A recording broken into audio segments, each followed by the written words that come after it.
Welcome back to this episode of Paint Society. In this episode, I'm going to show you how I get the cleanest paint jobs, especially here on a black vehicle. And thanks for joining me on this episode. Now we have this Honda Ridgeline that has some scratches along the bedside that we simply just fix them up using 180 grit on a block DA.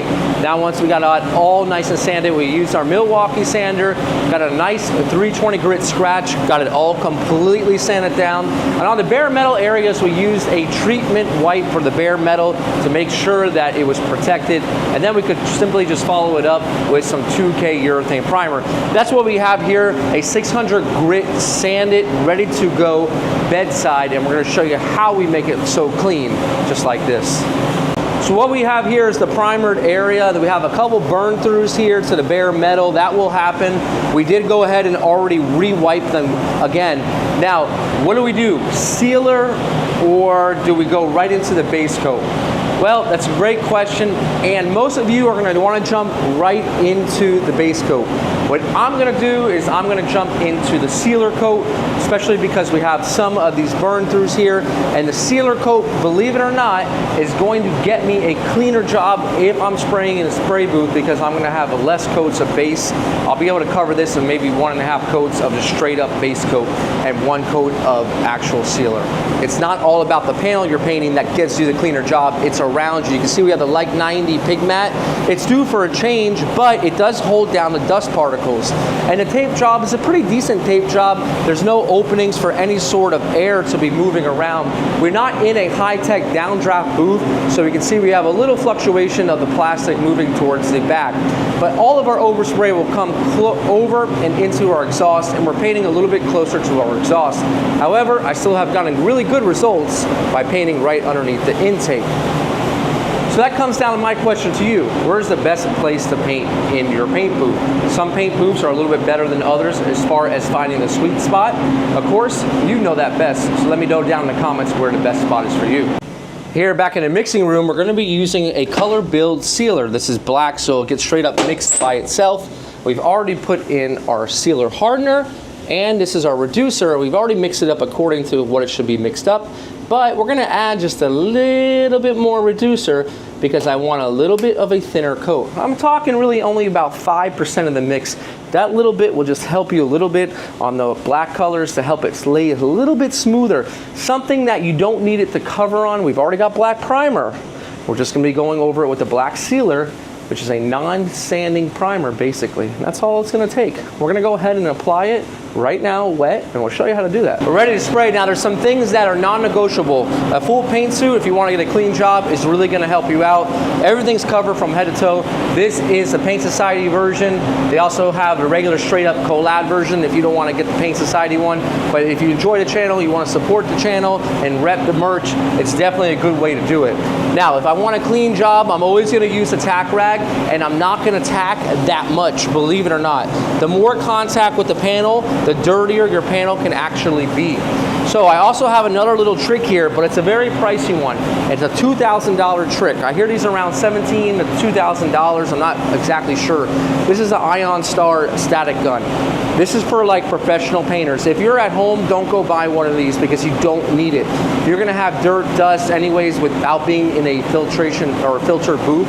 Don't waste your money on this, guys. If you are a professional, don't even spend the money on yourself. Your employer should be buying this for you. This is going to be helping you out as far as the dust. It's going to take away the static from the panel and the car itself. So you want to make sure that you tack first. And once you tack, then you don't want to tack again. You want to head right into using the Ion Star new static gun. And the way I like to do it is, if you can see the light, it's close enough. And that's the distance that you want to be able to read it. And that's all. And I'll do a little bit more. Make sure I don't have any static, any dust, or any dirt. Again, an expensive option, but if you want to pull cars in and pull them out and have them come out clean, and not to say there's still not going to be any dust, we'll see, but it's definitely going to help you out. We're going to be using the Screaming Eagle DV1. We'll be using this for sealer and for base coat. Again, I'm not trying to make you spend a lot of money. You can get one that can do both of them. It's not going to be a problem. There's not going to be any blend here. Let's be honest. It's too close. It's black. We got a good color match. We're going to take this all the way to the edge, and then most likely we could just do the whole entire bedside. It's not going to matter. There's no reason for us to try to melt in some sealer here. We'll get a nice color and we'll be fine. Around 18 psi for this.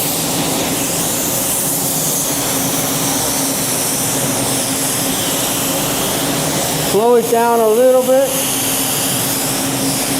You want it to shine so you can see your reflection just a little bit. Gonna open it up. I want a little bit more material.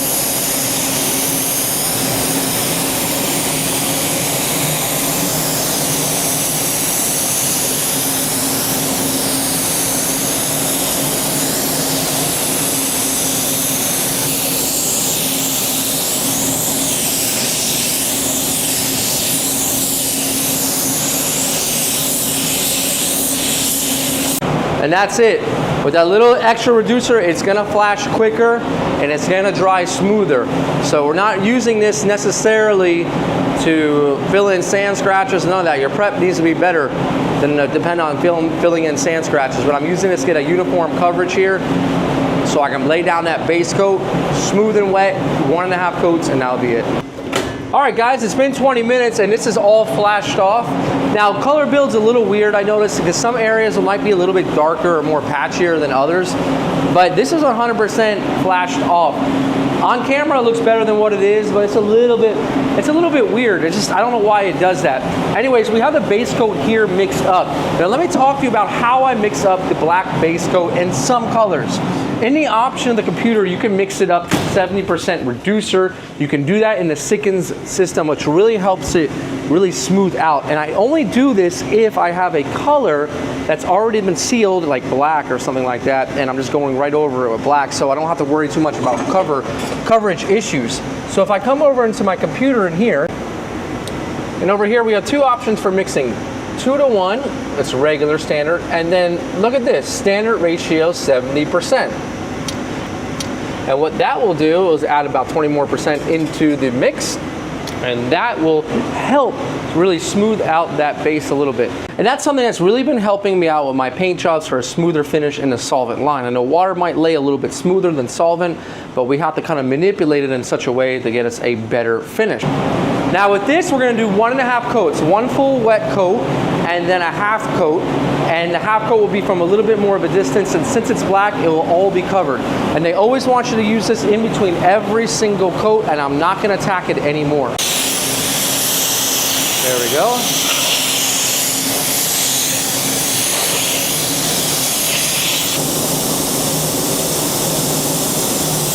We'll drop it around 16 psi.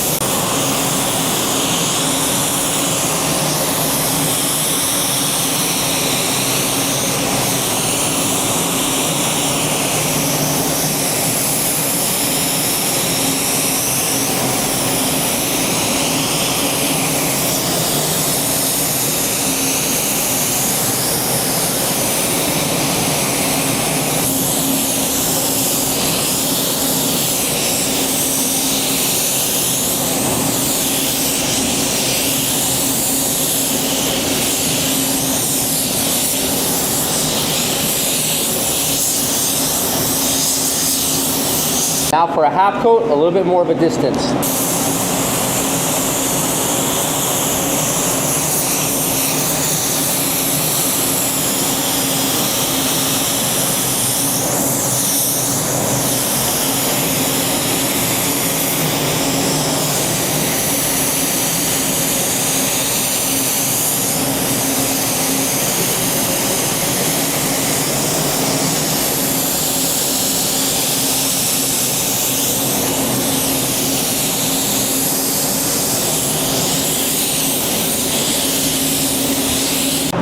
And that's it.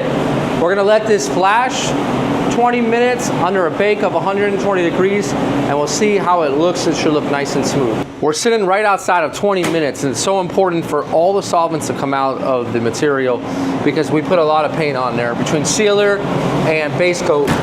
And this is the finish that it's gonna have. It's a nice smooth finish. I'll say on camera it looks shinier than what it is, but it's got a nice semi-satin finish. So I don't want, it looks glossy here to be honest, but it's not anything like that in person. It's got a satin finish, and then sometimes the camera will play a little bit of a trick on you, but I guarantee you this is nice and smooth. Yep, completely smooth. And if you want a smooth clear coat with no dirt or very limited dirt, because every job has something, lay on your base coat smooth enough for that to happen. And we did that by taking our sealer and reducing it just a little bit more, and reducing our base coat just a little bit more, and waiting an amount of times it needed to flash off properly. So now when we lay out our clear coat here, it's gonna just mimic what's already on there, but make it shiny. And we're ready to do that now. Let's go ahead and get our gun loaded. So we're seeing a lot of the Series 2 WS400 on the channel. That's because of its consistency. Now a lot of folks think you gotta get this close and you gotta lay it on so close to get that shiny, shiny effect.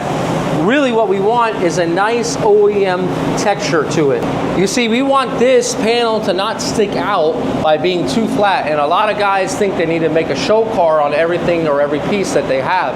But that's not how you want to do it. This is collision work, and we're returning it back to the manufacturer specifications, and with that, there's a defect in paint, call it orange peel if you will, or a texture to the paint.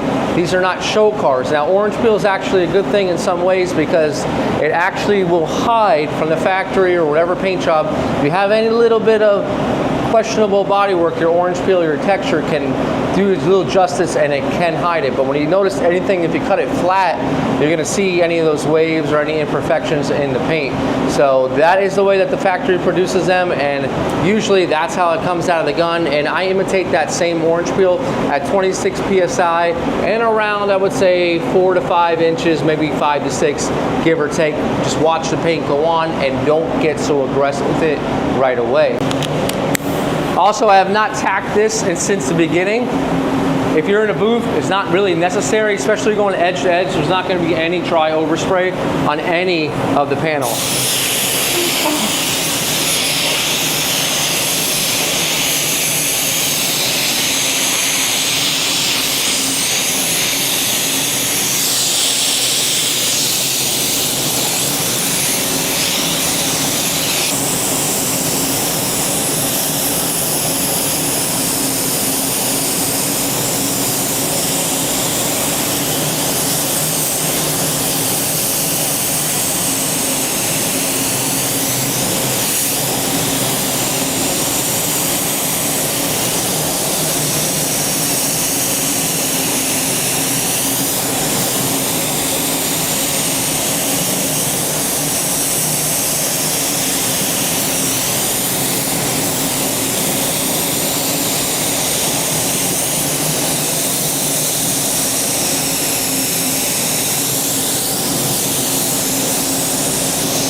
In real time, once again, we're not looking for perfection on the first coat. We might even have a couple pieces of dirt or lint, and we want those pieces of dirt or lint to stay in the panel, to tack up and dry up a little bit. That way the second coat, when we go on, it can flood over it instead of going into the first coat. It'll have a layer already there that I can sit on top instead of going into. Now check it out. You can see that's got a little bit of dry spray in here, a little bit of a missed spot, but that's okay. It's not horrible. And the texture is a little bit uneven right now. We have some areas that might look a little wetter or a little bit drier. And it's hard on camera to pick these things up. But what we really are focused on right now, and it looks really good for a first coat. This is how you want your first coat to look. But what we're really focused on right now, guys, is getting this to tack up.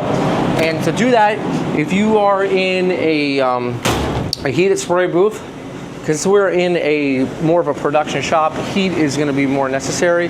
So we're going to come over here to flash, and what that will do, it'll kick up the heat, and we'll have 20 minutes at 120 degrees, and that will help get that clear to really kick up a little bit. We're not going to do our second coat at 20 minutes. We're going to probably wait till about 10 minutes. That's enough, and then we'll hit up our second coat from there. So we're at 10 minutes now. Let's check if it's ready. We come to some tape here, and you see how it's kind of stringy? That is not ready. It's stringy. We don't want it to separate with strings. We want it to be like a back side of a piece of tape. So we're gonna give it more time. This is a great way to show you, hey, should you be putting on your second coat yet? What happens if you put it on too soon? You might get yourself into a situation where you get some more solvent that can't escape. So you kind of trap it with that second coat. You want to get all that solvent out, and plus the fact, remember, we want this to skin over. Not skin over too much, but just a little bit where it's cured, just a little bit. So when the second coat goes on top of it, we kind of float over a little bit of that dirt or dust rather than going into the actual first coat. We're at, let's see where we're at now. Okay, we were at 12. Okay, so we weren't at 10 yet. We're back here at 5 minutes remaining, so 15 minutes total. Let's go in the booth and let's take a look and see what we have.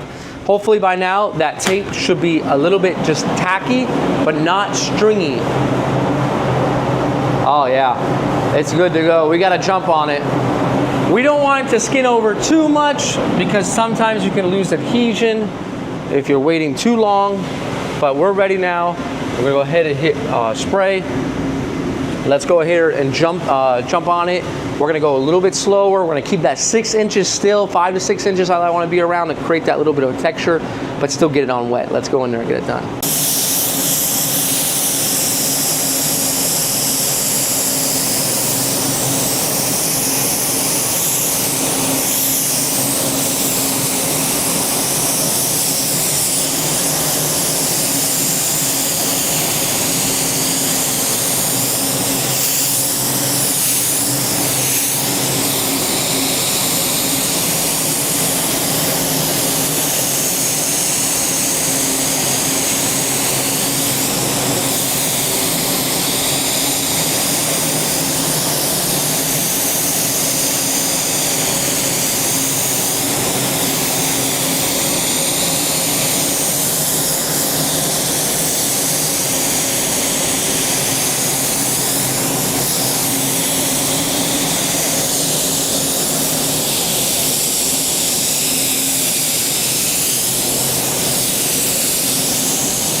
Here it is, just a few minutes after it's been sprayed with 2 coats of clear coat. And I tell you all, it is not about what it looks like right now, but it's what it looks like in the morning. So what we're gonna do is we're gonna let it dry. We'll hit the bake cycle so it can tighten up and cure. And we'll come back and we'll take a look at it and see what she looks like. But I don't see much dirt, to be honest, or anything. Maybe with a little guy right in there, there's a little speck. But we're gonna go ahead and analyze it and show you everything in the morning, and we'll take a better closer look at it. So let's catch you out in the morning. And we're right back at it. It is 6:13 in the morning. And this is always my favorite drive, going back into the booth and seeing what the job looks like after we paint it the day before. I like to get up there in the morning, demask it, get everything pulled out so it can kind of get built back together. I'll go to my regular job, my teaching job, and then at 3 o'clock, once that's done, I'll go back into the shop. We'll check out what more needs to be done, and let's see if the actual techniques that we used in the video are going to help us to get a nice clean paint job. Sometimes it works out and sometimes it doesn't, and I'm going to show you exactly what happened as soon as we get to the shop. All right, we're back here again. Let's see what we got here in the booth. Seems like we're the last to leave and the first one back in. It's usually how it is every day. The walk of shame or fame. What is it gonna be today? What is it gonna look like today? The lights on. All right, light is on. There it is. All right, doing this with you guys firsthand. Not bad, not bad. Well, the good news is it's still shiny and we don't have any runs. We do have, let's take a look closer. I got a little piece of dirt right in there. Other than that, I really want to show you, got a couple specks in here. Got one over there. So every paint job is going to have something very, very minor in it. Especially on black, it's going to show it a little bit more. But I'm really quite happy, with the gloss retention here. It wasn't, if it had shriveled up or shrank back, then I would have to sand and polish the whole thing or possibly re-clear it, redo it. And I'm looking at here, just a couple spots that will take me about a good 20 minutes to go ahead and get all fixed up. So not a big deal at all. Really happy to see the outcome there is not really too bad. Let's go ahead and get this thing pulled out.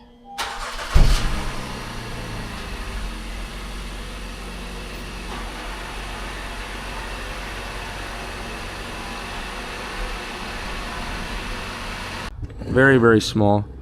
And all you're gonna do is take that. This is 1200. It's a little bit aggressive, but I like to cut it a little bit hard.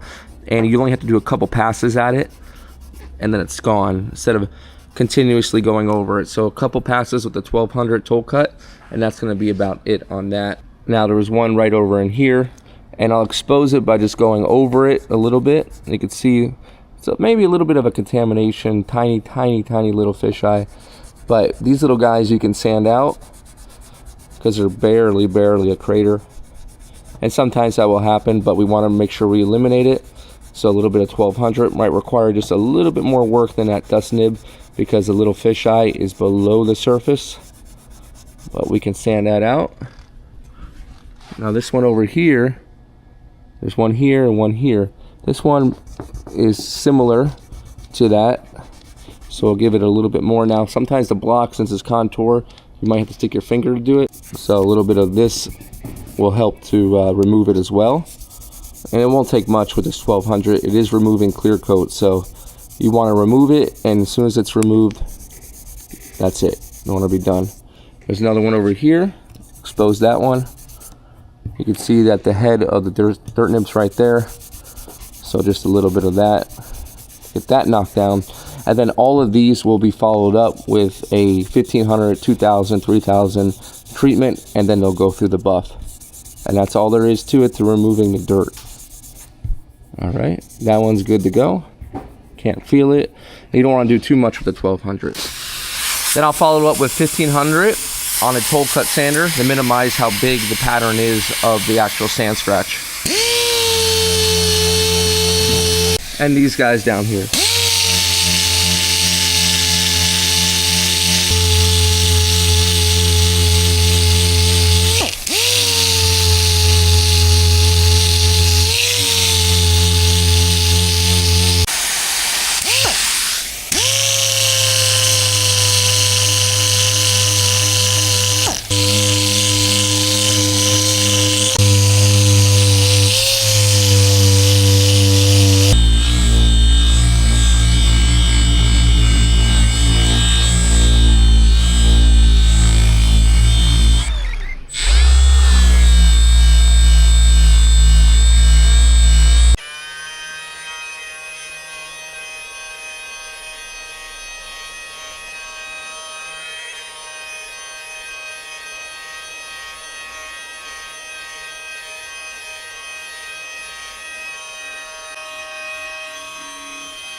And here she is, guys. It's all done. It's all assembled. and it's looking really good. You can see that we got our nice clean job, and with just a minimal buff of a few spots here and down here, it came out really good. And I'm really happy with the outcome of the job. All in all, just a really good job. Nice, clean, easy. The color match is really good. If you can see that they're metallic or the pearl, it matches identical to the cab corner here and to the door. The whole truck obviously could use a buff, but I hope these tips really help you so you guys can go ahead and square away a really nice clean job for your own project, or if you're in your professional environment, some tips and tricks to help you along the way. Guys, this is Brian from Paintside reminding you, don't overthink it, it's just paint. We'll see you guys on the next episode.